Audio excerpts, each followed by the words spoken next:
Selamat pagi anak-anak, semoga kalian selalu sehat dimanapun kalian berada saat ini. Hari ini kita akan mempelajari satu pokok bahasan di kelas 10 untuk matematika ya, yaitu mengenai konsep nilai mutlak.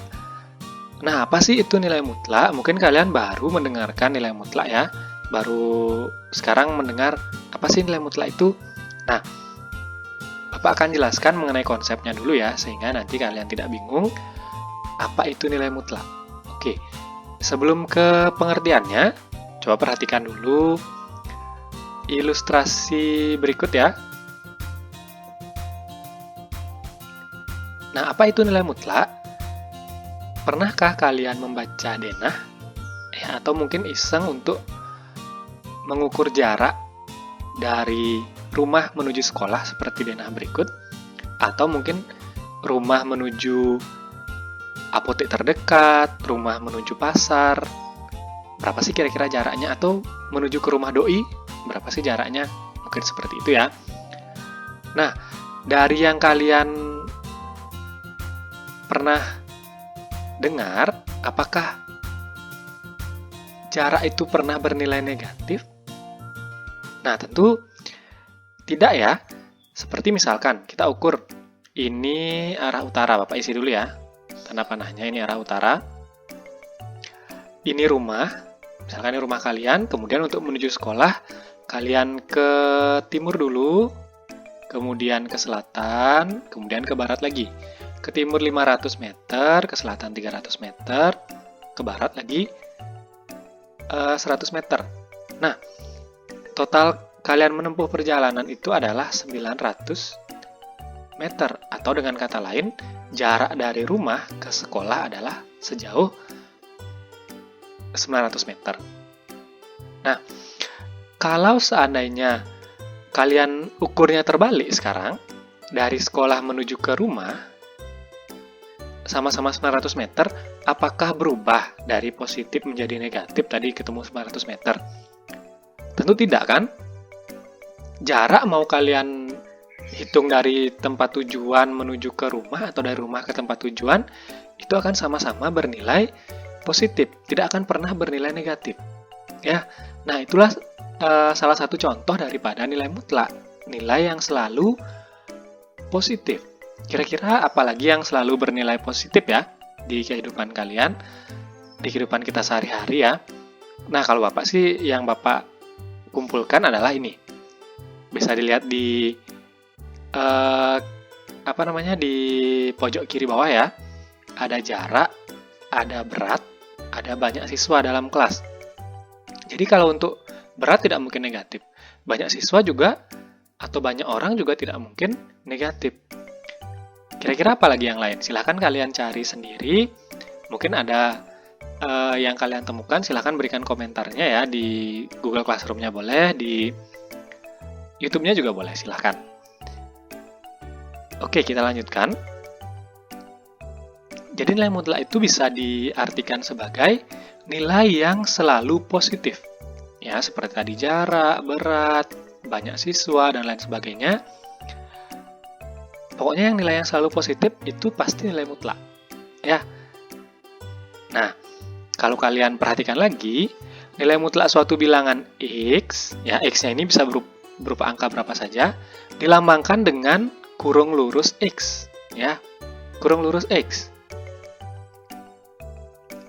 Itu dibacanya nilai mutlak X. Jadi kalau ketemu misalkan nilai mutlak seperti ini ya, berarti ini bacanya nilai mutlak 3. Oke, kalau seperti ini, kurang lurus ya.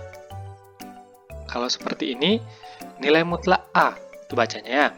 Nah, nilai mutlak juga bisa diartikan atau dipandang sebagai jarak suatu bilangan dengan angka 0. Wah, yang seperti apa itu jarak bilangan dengan angka 0?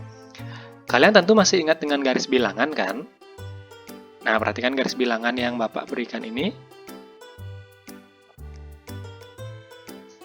Di sini garis bilangan, ingat, semakin ke kanan semakin besar nilainya, bernilai positif.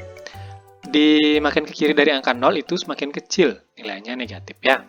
Jadi jangan sampai kebalik nanti antara kanan dan kirinya.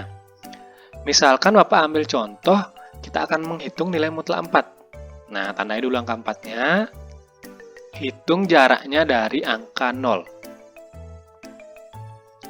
1, 2, 3, 4. Oh, ternyata nilai mutlak 4 itu adalah 4 saja. Karena jarak bilangan 4 dengan 0 adalah sejauh 4 satuan. Oke. Misalkan yang lain nih, Bapak ambil angka min 4. Nah, angka min 4. Coba kita hitung berapa jarak min 4 ini dari 0. 1, 2, 3, 4. Oh, ternyata sama seperti angka 4 tadi. Berarti nilai mutlak min 4 adalah 4, karena jarak bilangan min 4 dengan 0 adalah sejauh 4 satuan. Ya, bisa kalian pahami kan? Semoga bisa dipahami ya. Kalau misalkan nyari nilai mutlak min 5, ya tinggal hitung. 1, 2, 3, 4, 5. Berarti jaraknya adalah 5, atau nilai mutlak dari min 5 adalah 5. Seperti itu ya. Oke, kita lanjutkan ya. Nah, untuk definisinya, Bapak akan sebutkan sedikit dulu karena nanti akan dipakai untuk pertemuan-pertemuan yang lain. Jadi, yang penting kalian mengenal dulu apa sih definisi nilai mutlak itu. Misalkan X adalah suatu bilangan real. Ya, misalkan X adalah suatu bilangan real. Kurung lurus X, ini seperti tadi dibaca nilai mutlak X, itu didefinisikan sebagai nilai mutlak X, ada dua nilainya, bisa positif, X-nya bisa juga negatif. Positif kalau, kalian tahu kan bilangan positif tadi, jika X-nya lebih dari atau sama dengan 0, itu X-nya positif. Kalau negatif, jika X-nya kurang dari 0. Ya.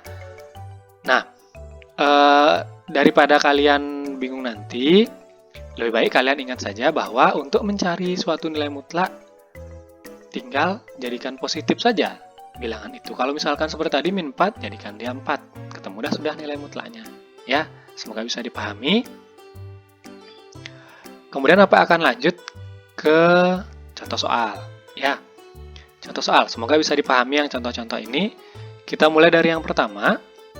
Nilai dari nilai mutlak min 12 sama dengan, nah ini sudah ya sesuai contoh tadi, min 12. Berarti tinggal hilangkan kurung mutlaknya, dari negatif jadikan positif, hasilnya adalah 12. Oke, lanjut ke nomor 2. Nomor 2, nilai dari, ini lebih panjang dari yang tadi ya, nilai mutlak 8 ditambah nilai mutlak min 4 dikurangi nilai mutlak min 3. Nah, kita selesaikan satu-satu baru dihitung. Bapak tulis soalnya dulu. Nilai mutlak 8 tetap 8 ya. Ditambah nilai mutlak dari min 4 adalah 4. Ini tanda plusnya berasal dari soal. Kemudian dikurangi, ini minnya ditulis dulu ya. Dikurangi nilai mutlak dari min 3 adalah 3. Ya, minnya ini bersumber dari soal. Oke, baru kita selesaikan hasil akhirnya.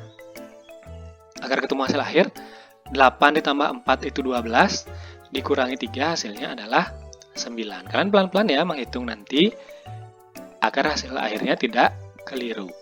Oke, semoga 1 dan 2 bisa dipahami dulu. Bapak lanjutkan ke soal yang nomor 3 dan 4. Nomor 3 ya. Nah, untuk nomor 3, agak lebih panjang lagi dari yang tadi. Nilai dari min 3 dikali, ini kalau tidak ada tanda penghubungnya berarti kali ya. Dikali nilai mutlak min 12 dikurang nilai mutlak 14 ditambah 5 dikali nilai mutlak min 3. Oke. Nah, sekarang kita selesaikan seperti tadi satu persatu, pelan-pelan. Bapak tulis dulu soalnya. Nah, min 3 yang di depan itu karena bukan dikurung mutlak, berarti tetap min 3. Yang berubah adalah min 12-nya. Ya, min 12 ini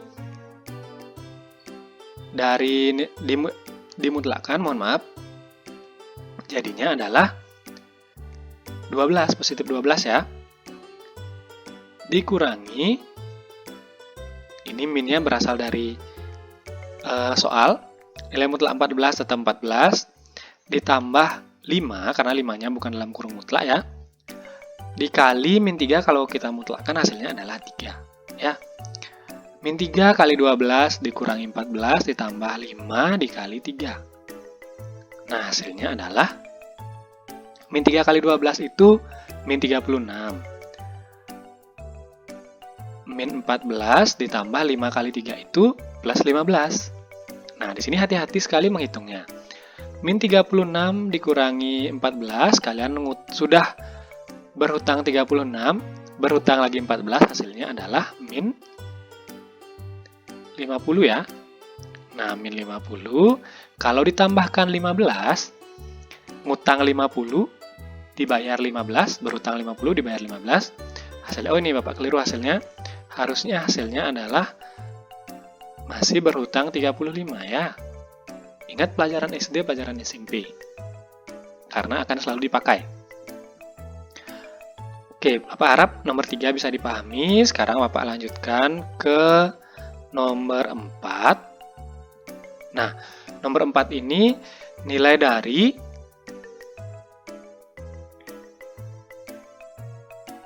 pecahan nilai mutlak min 24 per 36 dikali nilai mutlak min 6. Oke, kalian jangan khawatir baru ketemu dengan yang pecahan seperti ini, karena caranya sama saja, tidak berbeda dengan yang tadi ya. Nah, kalau kalian ada pertanyaan di soal-soal sebelumnya, silahkan ditanyakan di kolom komentar ya, boleh di kolom komentar Google Classroom, di komentar YouTube-nya boleh, di grup WA juga bisa ya, atau chat pribadi mungkin ke Bapak, silahkan kalau misalkan belum paham. Oke, kita selesaikan ini dulu. Bapak tulis soalnya lagi. Nah, ingat, apapun bentuk yang di dalam kurung, kalau dia sudah bernilai negatif, kita jadikan positif. Nah, jadinya di sini 24 per 36 dikali 6. Karena dari negatif, kita mutlakkan jadi positif. Ini bisa dicoret. 36 dibagi 6 berarti yang di bawahnya yang sisanya 6. Karena 36-nya lebih besar kan? 24 per 6 jadinya. 24 per 6 adalah 4. Oke, berarti hasil dari soal ini adalah 4. Oke, Bapak harap kalian paham. Lanjut lagi 2 contoh saja, nomor 5 dan nomor 6. Nilai dari nilai mutlak 2x min 4 untuk nilai x sama dengan 3 adalah. Nah, sebenarnya di SMP kalian pernah kok dapat yang seperti ini. Cuma memang tidak ada tanda mutlaknya kan. Nah, cara menyelesaikan soal ini adalah karena diminta di sini ada x ya, bukan kali, ini ada x. Jadi x-nya yang sama dengan 3 ini gantilah ke soalnya. Nah, jawabannya seperti ini nanti ya. Soalnya kan nilai mutlak 2x min 4. X di sini ubah menjadi 3, berarti jadinya adalah nilai mutlak 2 kali 3 dikurang 4. Seperti itu ya. Dikurang 4, hasilnya adalah 2 kali 3 itu 6, dikurangi 4, selesaikan dalam kurung dulu, baru dimutlakkan ya. 6 kurang 4 adalah 2, nilai mutlak dari 2 adalah 2. Oke, itu nomor 5, semoga bisa dipahami dengan baik ya. Terakhir untuk nomor 6, nilai dari, lebih panjang dari yang tadi juga, nilai mutlak 10 ditambah x dikurangi x kuadrat untuk nilai x sama dengan 5 adalah. Nah, kalian jangan khawatir ya. Untuk soal ini, sama seperti nomor 5, gantilah setiap ketemu x dengan 5. Di sini ganti 5, di sini ganti 5. Oke? Kita ganti pelan-pelan. Soalnya Bapak tulis dulu. Jadinya 10 ditambah 5 dikurangi 5 pangkat 2. Nah, berapa sih hasil dari min 5 pangkat 2? Tolong dibedakan antara tulisannya min 5 pangkat 2 dengan min 5 yang dipangkatkan 2. Beda ya, penulisannya saja beda. Nah, hasilnya tentu berbeda. Kalau di sini, minnya tetap di depan, 5 pangkat 2 adalah 25. Jadi hasilnya ini min 25 ya. Sedangkan kalau min 5 dipangkatkan 2, itu hasilnya adalah min 5 dikali min 5. Hasil akhirnya harusnya adalah 25. Jadi berbeda ya antara yang ini dengan yang ini. Berbeda sekali. Min 5 pangkat 2 dengan min 5 dipangkatkan 2, beda hasilnya ya. Harap berhati-hati. Di sini hasilnya 10 ditambah 5 dikurangi 25 ya. Biar nggak bingung, tulis aja dulu minnya. Oke. Hasilnya 10 tambah 5 kan 15. Dikurangi 25 adalah min 10. Kita mutlakkan min 10-nya adalah 10 hasilnya ya. Hasil akhirnya 10 berarti untuk soal ini. Ini kebetulan aja ya, sama dengan yang di depannya. Nanti untuk soal yang lain belum tentu seperti itu. Yang penting kalian ikuti proses untuk pengerjaannya dulu. Oke? Nah, silakan jika sudah selesai menonton video ini, langsung ke contoh soal. Kalau seandainya memang langsung ke latihan soal ya. Kalau memang ada yang ingin ditanyakan, silakan tanyakan. Sekian dulu untuk videonya ya. Sekarang kalian lanjut ke latihan soal dan silakan bertanya di grup WA-nya. Baik, selamat belajar. Terima kasih.